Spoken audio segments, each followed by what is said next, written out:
எருதுகட்டின் ஆட்ட நாயகன் பிளேபாய் நம்ம எல்லாரையும் விட்டு போயிட்டாரு.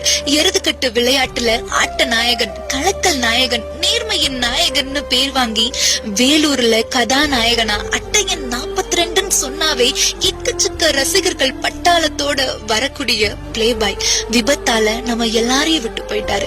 இது யாராலையும் தாங்க முடியாத மிகப்பெரிய இழப்பு.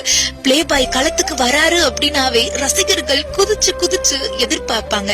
களத்துல ஓடுன பிளேபாய் இன்னைக்கு ஓடாம ஒரே இடத்துல படுத்து கிடக்கிறத நினைக்கும் போது மனசு வலிக்குது.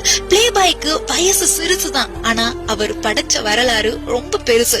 பிளேபாய் ஒரு ஆளு தான், ஆனா அவர் ஆட்டத்துக்கு வரும்போது அவர் பின்னாடி வரக்கூடியவங்க பல்லாயிரக்கணக்கானவங்க. பிளேபாய் வந்தாவே களமே அதிரும், ஆனா இன்னைக்கு களமே கண் கலங்கி நிக்குது. பிளேபாய் கடைசியா நடந்த எருதுகட்டுல முதல் பரிசு வாங்கிட்டு களத்தை விட்டு வெளியே வரும்போது பைக்ல நெஞ்சில அடிபட்டு 2 மாசம் ட்ரீட்மெண்ட் எடுத்து இன்னைக்கு நம்ம எல்லாரையும் விட்டு போயிட்டாரு.